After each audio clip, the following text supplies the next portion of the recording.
Hi guys, good morning. Yan guys, bali guys, pauwi na tayo niyan guys, galing sa biyahe. Bali may nadaanan pala tayo guys, si ate. Naputulan siya ng kadena. Tinanong ko siya guys kung nandiyan yung lock ng kadena niya, sabi niya wala raw. Kaya tinignan ko guys, bali hinanap namin yan guys, yung ano ng kadena niya. Kaya hindi talaga nakita. Bali yan guys, ayaw kay ate. Ate, ako na magano, titignan natin paano magagawa ko. Bali yan guys, tinignan ko yung kadena niya.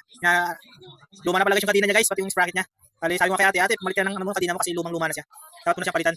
Kasi talagang mapuputol na to. Yun yung sabi niya guys, kasi wala pa daw siyang budget. Kaya yun, pagtsaga niya daw muna. Kaya sabi ko sa kanya, ate baka pwede hanapin mo muna yung lock. Sabi ko sa kanya. At yun, sinubukan niya hanapin guys, yung lock. Tinulungan ko pa niya si ate.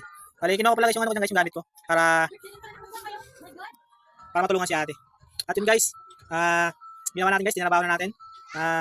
Nakakawa naman si ate kasi si ate guys, mag-ano yan guys, tinanong ko siya guys, magsisinsus pala siya guys. Kaya tinulungan ko, doon pa siya nasiraan guys, malapit walang mga tao guys. Kaya nakakawa si ate, bahay pa naman, kaya tinulungan ko. Bali guys, sinubad guys yung guantes ko para matulungan si ate. Ayan guys, bali dinudugtong ko yung kadena. Yun nga lang guys, hindi namin talaga nahanap yung lock ng kanyang kadena, kaya ginawa ko na lang ng paraan guys para makauwi si ate at makapunta sa pagsisun sa ate niya, pupuntahan niya. At yun guys, pinapahanap ko nga si ate ng kadena, kumilak siya dyan sa box niya. Sabi ni ate, wala daw talaga. Kaya tinulungan ko siya guys maghanap ng lock ng kadena niya. At yan guys, at yun guys, wala talaga. Pati si ate, hindi na napakali maghanap. At yun. Yan guys, sinatesting ko guys kung anong magandang gawin. At yun na guys. Ginawa na dyan guys yung pamputol ko ng kadena guys. Para maayos na natin. Bali yan guys, nilabas ko na at pinutulan na natin ng kadena. Si ate, di mapakali. Hanapin niya daw yung lock ng kanyang kadena. Kasi sabi ko, walang lock to, paano kaya to? At yun, tinignan niya, hinahanap niya yan guys yung naputol ng kadena. At yun guys, ginawa ko na ng paraan. Bali, tinanong ko na si ate. Sabi ko sa kanya, dapat palit ka ng kadena. Wala mo daw siyang budget. Kaya yun, yan guys. Tinesting ko na guys kung aabot. Kaya lang guys, kulang. Hindi siya abot. Bali, yan guys. Ginawa ko ulit yung gamit ko guys. Para ma-adjust yung kanyang gulong. Ayan guys. Kasi para lang umabot. Kasi hindi na namin nahanap yung ano niya. Yung lock ng kadena niya. Kaya yan guys, niluwagan ko na yung ano dyan. Yung adjust ka ng sa gulong. At yan, niluwagan ko na. Para may abot yun guys, tulak ko. Bali, sinipak ko yan guys. Yung gulong niya para lang umabot. Sikip eh. Hindi siya abot eh, kung hindi mo siya sipain. Kaya yan guys, niluwagan ko ulit kasi hindi pa sagad. Para umabot talaga. Ang hirap kasi pag hindi abot eh. Kung pinilit mo. Kailangan luwag na luwag para pag sipa mo agad, abot agad yung dugtungan ng kadena. Yan ko na si ate guys, pagkagasaan bali guys, sila siya guys, malapit sa school ng Sabang Naik. Bali tagahalang pala to guys. Magsisinsos lang daw siya dito guys, Pasinaya. Dito sa Pasinaya Central or sa Pasinaya West. Tanong kay ate, pito lang kasama, sabi niya, silang daw mag-isa magsisinsos. Kaya yun guys. Yan si ate guys, dinapakali. Hanapin niya daw talaga yung lock ng kanyang kadena. Kasi sabi ko kay ate, try mo ate hanapin baka mahanap natin yung lock ng kadena niya. Kaya yun guys, hinanap niya. Hanggang, yun guys, sinipa ko na yung gulong. Kasi para umabot yung kadena niya kasi sobrang sobrang iksi na. Kaya sinipa ko para sumagad sa may pinakadulo yung kadena niya. Yan guys, sinipa ko ulit. Niluwagan ko ulit para umabot. Niluwagan ko ulit yan guys. Yan guys, di pa na mapakali. Di pa na talaga siya. Di pa na siya abot. Yan guys, sinipa ko pa, tinulak ko pa ulit. Yan. Kasi sobrang layo eh. Yan guys. Yan guys, sinisting ko na ulit yung kadena. Yun. Ayun guys. Medyo umabot-abot na. Pero kulang pa rin. Kailangan pang luwagan ulit. Para itulak ng gusto. Yan guys, tinulak ng gusto yan. Yan. Pinalo ko na yung gulong. At yun guys, sinukat ulit natin. At ayun, medyo umabot na. Kaya gawa tayo ng paraan para malugtong. Bali yun guys, ginawa ko na yung bicycle natin para maluwagan yung gulong pa. Yan, kasi yung lock niya, yung adjust niya, hindi pa rin lumuwag para maabot yung gulong. Kasi medyo bitin pa yung kadena niya. Para maabot yung yung kadena. Si ate dyan guys, di pa rin nakabalik kasi malayo na ng guys, hinanapan ng lock ng kadena niya. Kaya hindi ko pa rin siya nakikita dyan kasi hinanap niya, malayo na yung pinaglakaran niya yung kadena ng niya, pinagputulan. Ito guys, sinubukan ko ulit. At yung guys, parang kasya na. Kaya yun, ginawa ko na ulit yung pang putol ng kadena. Bali, niluwag natin yung guys, yung yung dulo ng kadena. Yan guys. At yung guys, mali si ate, hinahanap namin nakita siya. Kaya lang hindi yun yung lock ng kadena niya. Yung mga dating na yun, mga kadena na naputol pero hindi yun. Kasi lumang-luma na eh. Kaya ito guys, nag-iisip ako ng magandang gawin. At yun, naisip ko nga guys, na lang siya. Hindi na siya lagyan ng lock. Ginawa ko. Bali, inayin ko yung kadena niya. Niluwagan ko yung dulo para maging parang lock siya. Yan guys, niluwagan ko lang sunti. Tinulak ko lang konti yung yung pinakadulo. Tapos niluwagan ko ulit para madugtong. Yan, para mapasok lang siya. Yan. Niluwagan ko na yung pagputol ng kadena ko. And yan guys.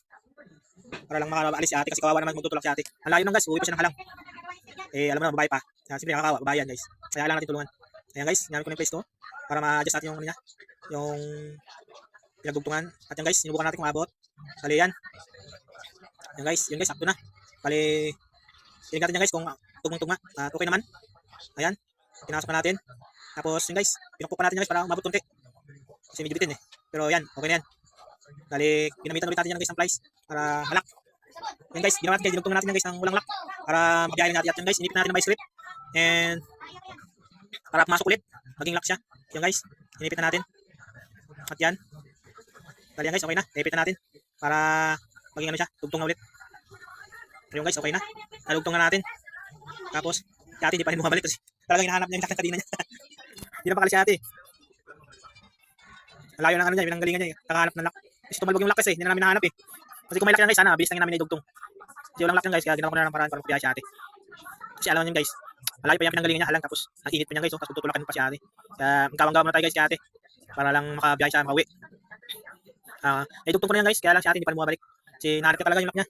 Kaya yan guys, talagang sinisigurado ko na ano, na hindi na magkalas yung kadena niya. Kahit na walang lock. Binalik ko yan guys na walang lock. Ginawa ko ng paraan. Yan guys, inipit ko ng gusto. Yan. Binalik ko yung pangputol ko ng kadena, tapos parang inipit ko ulit siya para bumalik yung lock. Yan. Yan, okay na. Naibalik na natin. Naipit ko na ulit, napagputol na aking kadena. Yan.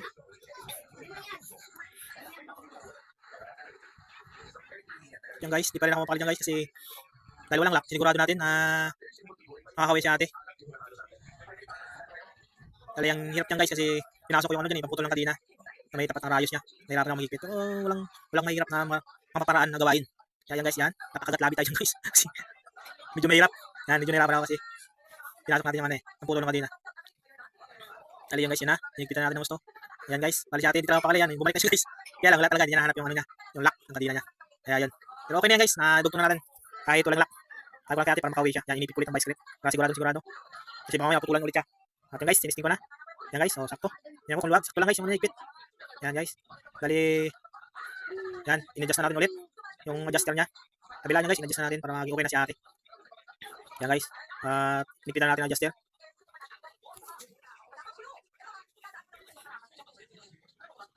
Yan sabi ni ate, gawin na raw siya eh. Kaya lang, wala. Malas daw araw niya yan. Mas mag-sensor siya, hindi na raw. Nagalanganin siya, baka may putol yung kadena niya ulit. Yan guys, sinubukan ko na. Pinaikot ko na guys yung gulong. At yun, in-adjust ko. Kulang pa.